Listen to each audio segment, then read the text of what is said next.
Hey guys, welcome back to my channel, Not Your Average Mama. If you haven't already, go ahead and subscribe to the channel. That way you don't miss out on anything. So last week, I didn't really post a video. I did let Christopher post something saying that we had something going on. And what we were working on was redoing our laundry room. So we redid everything in the laundry room and we did it for under $100. So if you want to see how we did that, then stick around. So here is the before. Just washer and dryer. Ugly shelves, and let me tell you, it took a lot to get that shelf as clean as it looks there. It was filled with just all kinds of trash. The floor is ugly. No matter how much you clean it, it still has that gray stuff on the floor. You have to close the door and then come in and see where the shelving is behind the door. These white shelves are ugly. I hate them, and it took a lot to get that to where it is too. It took a lot of just cleaning out and getting rid of things I do not need.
Socks. It's not the dryer, it's the washer. We found all of these socks underneath the washer when we moved it. How crazy is that?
The floor, all the linoleum is up. It looks like that's still down, but that's actually not linoleum. It's just where we're in. I wiped the walls down one time, but I forgot. I have to sand these holes that I filled in. So I'm gonna go back after I sand and do that again. Just wipe the walls down one more time so the paint sticks really good. What you see me doing here is trying to get up that backing that was on the back of the linoleum that stuck to the floor. I researched online and asked my neighbor who's a contractor, and he said that you put boiling water with a little bit of vinegar and that should pull it up. But you also have to scrape and scrape and scrape and then continue to scrape, and eventually it'll come up. It's 7:30 on day 2. It took us a long time to scrape this. Hours and hours to scrape everything off this floor that was the backing to the linoleum. Had we known it was going to be that difficult, we probably would have hired somebody to do it. But we literally just sat on the floor and took a scraper and just scraped and scraped and scraped for hours last night. So today, in order to get the tile down and stay on track, I had to get up early and paint. I got to paint the walls and I got to paint the ceiling. So that's what I'm going to be doing for the next few hours.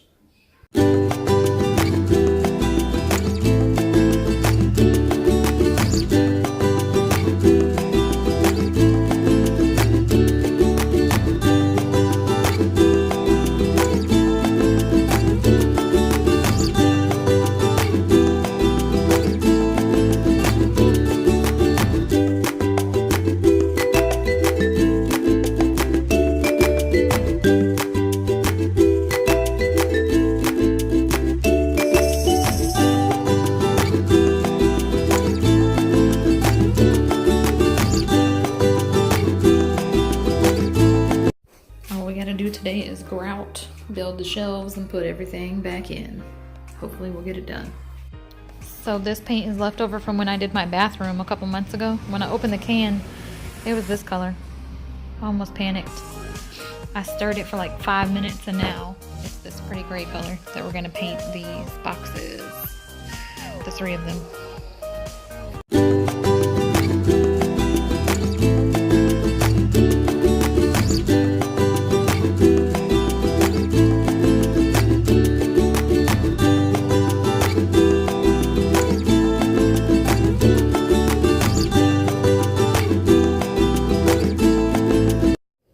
Another day, and here is the room with the shelves in.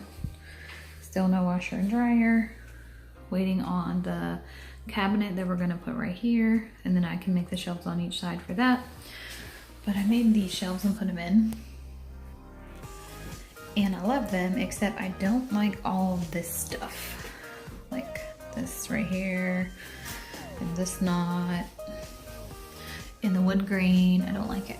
So I could have got like better wood and avoided it altogether, but I didn't realize that it would be that bad. I thought the paint would cover it a little better. And I'm thinking that I'm going to just put a piece of it over the front, like just right here. So it would just cover this, and then I'm thinking about framing it with some molding, and that's what I'm trying to do right now. But I've hit a stump and I'm not really sure how you cut the ones for the underside. So I figured out how you cut the ones for this and the ones for this, but the underside I don't understand. And that's another reason why I want to do something else, because of course it doesn't match totally to the wall because the wall's not straight. To make the pieces of fabric for the front of the floating shelf, I measured how wide the shelf was and then doubled that measurement and cut a long strip, then folded it in half and ironed it so the edge would be nice and crispy. Then I folded up the edge, the other edge, just a little bit so the fabric wouldn't come unraveled, and then I stapled the piece to the shelf. Okay guys, here it is, the final product. So this is the shelf that I built for over the washer and dryer. Laundry pod's in here. I'm thinking about getting something to put the fabric softener in, but I'm not positive. This is what we call our honey pot. So if you ever hear me reference our honey pot money, that's any money that ends up in the washer or dryer goes in this honey pot. And then we use that for stuff like rainy day money or whatever. So this is my cabinet that I just keep extra cleaning stuff in. that somebody gave me this cabinet, so I did not end up having to buy one. I just painted it. It was this color. So I just sanded it and painted the outside of it and hung it up. And here I just put my Swiffer that I use and my steam mop that I use. Little bag holder that I got at Lowe's for like $7. We have the shelves. So these are 2 drink things that I use on a regular basis when we have parties. So I wanted to keep those accessible. And then I bought these bins from Target. And I built all 3 of these shelves and I decided to frame them in. It just looks more finished to me with them framed in.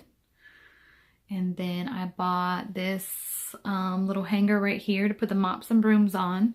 And then I got hung up my vacuum. It already had a hook hanger to go with it. For the baskets, what I have in here, this is my sock basket, just full of random socks that we will eventually make together. Then this is towels that we keep for the laundry room. So this one has all of the vacuum parts. This one, it has my steamer and light bulbs and my clothespins. And then in this big one is lunch boxes. And this is all our sunscreen, our beach bag, sunglasses, all that stuff.